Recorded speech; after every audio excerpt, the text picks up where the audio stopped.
انسان جس گناہ میں پھنستا ہے آسانی سے وہ اگر غور کرے تو سمجھ سکتا ہے کہ وہ کیا اسباب ہیں جن کی وجہ سے میں فلاں گناہ میں پھنس جاتا ہوں۔ کچھ گناہ وہ ہوتے ہیں، میرے نوجوان عزیز غور سے سنیں، کچھ گناہ وہ ہوتے ہیں جو تنہائی کی وجہ سے انسان جن میں مبتلا ہوتا ہے۔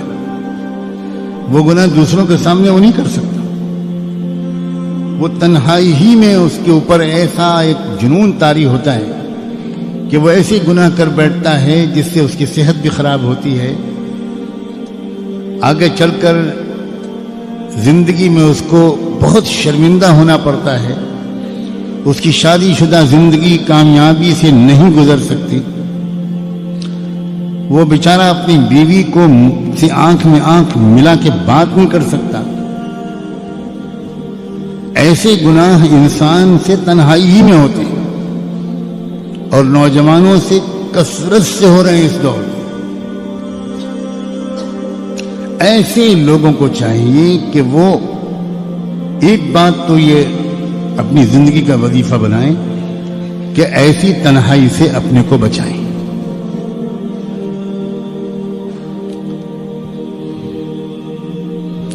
دوسرے، جس وقت ان کے دل میں اس طرح کی کسی بھی گناہ کا خیال آئے، ہمیشہ یاد رکھیں گناہ کا عمل بعد میں ہوتا ہے، گناہ کا خیال پہلے آتا ہے۔ کسی بھی عمل کا عملی طور پر کر گزرنا یہ دوسرا مرحلہ ہوتا ہے، پہلا مرحلہ ہوتا ہے خیال کا۔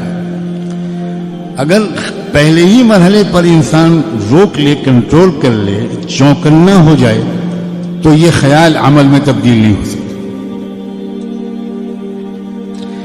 اس خیال کو سے رکنے کا راستہ کیا ہے؟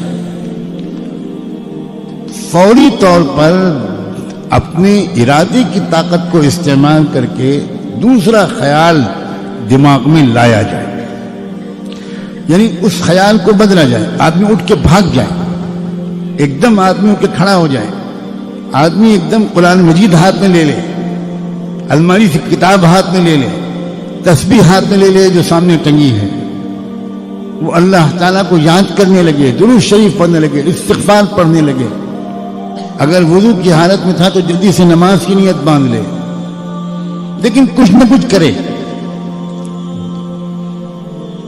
اسی خیال میں انسان ڈوبا رہے، اسی خیال میں لگا رہے، دیر تک اسی خیال کے بارے میں سوچتا رہے اور پھر یہ تمنا کرے کہ وہ عمل مجھ سے سرزد نہ ہو، یہ انسان کی فطرت کے خلاف ہے۔ خیال عمل میں اپنے کو تبدیل کروا کر رہتا ہے، اگر آپ نے اس کو تھوڑی مہلت دے دی تو وہ پھر عمل میں تبدیل کروا کر رہتا ہے۔ وہ خیال کو بدلنا چاہیے، کسی بھی ترکیب سے خیال کو بدلنا چاہیے۔ حضرت یوسف علیہ السلام کو بھی خیال آیا تھا، ایسا نہیں ہے کہ ان کو خیال نہیں آیا تھا، اور انسان ایسا ہو ہی نہیں سکتا کہ اس کو خیال نہ آئے، لیکن یوسف علیہ السلام نے فوری طور پر فوراً اپنے خیال کو منتقل کیا اللہ کی پکڑ کی طرف، اللہ کی قدرت اور رحمت کی طرف، اور معاذ اللہ کہتے ہوئے بھاگے۔ یعنی انسان اپنی حالت کو بدلے، اپنی حیت کو بدلے، لیٹا ہوا ہے تو بیٹھ جائیں، بیٹھا ہوا ہے کھڑا ہو جائیں، بھاگے، نکلے باہر، اپنی جگہ بدلے، پوزیشن بدلے، مقام بدلے۔ ظاہری حیت بدلنے سے خیال کے بدلنے میں مدد ملتی ہے۔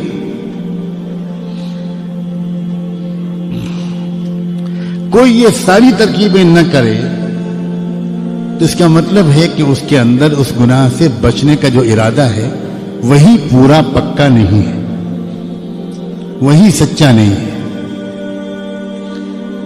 ابھی وہ اس گناہ کی نحوست کو سمجھ نہیں پایا، ابھی وہ اس گناہ کے نقصانات کو سمجھ نہیں پایا۔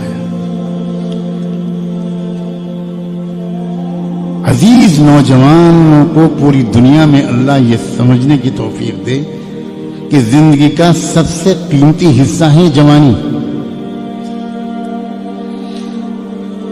بننا ہوتا ہے جن انسانوں کو وہ جوانی ہی میں بنتے ہیں، بگڑنا ہوتا ہے جن کو وہ جوانی ہی میں بگڑتے ہیں.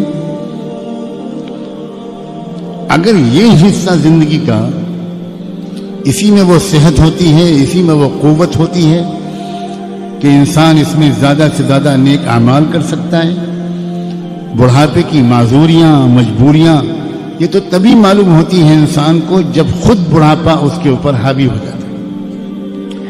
اب اگر اس عمر کے اس منزل کو انسان نے گزار دیا ان گناہوں میں، تو سوائے اس کے کہ اس نے اپنے آپ کو دیمک لگوا لی اور اس نے اپنی صحت کو بھی تباہ کیا، چہرے کا نور بھی ختم ہو گیا، دماغ کی یادداشت بھی ختم ہو گئی، فیصلہ کرنے کی طاقت بھی جاتی رہی، صحیح غلط میں فرق کرنے کی استعداد بھی کمزور پڑ جاتی ہے.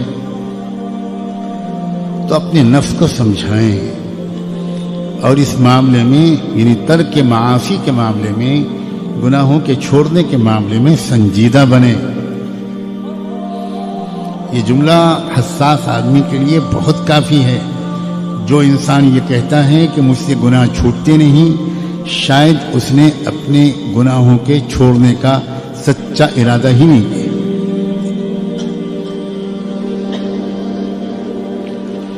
ورنہ ایک بار گناہ چھوڑنے کی عادت اگر پڑ جائے گی تو یقین کرو گناہ کرنا زیادہ مشکل ہو جائے گا، گناہ چھوڑنا لذیذ ہوگا. چکھ کے تو دیکھو، گناہوں کی لذت تو بہت دیکھ لی، اب تقوی کی لذت کو بھی آزما کر دیکھو.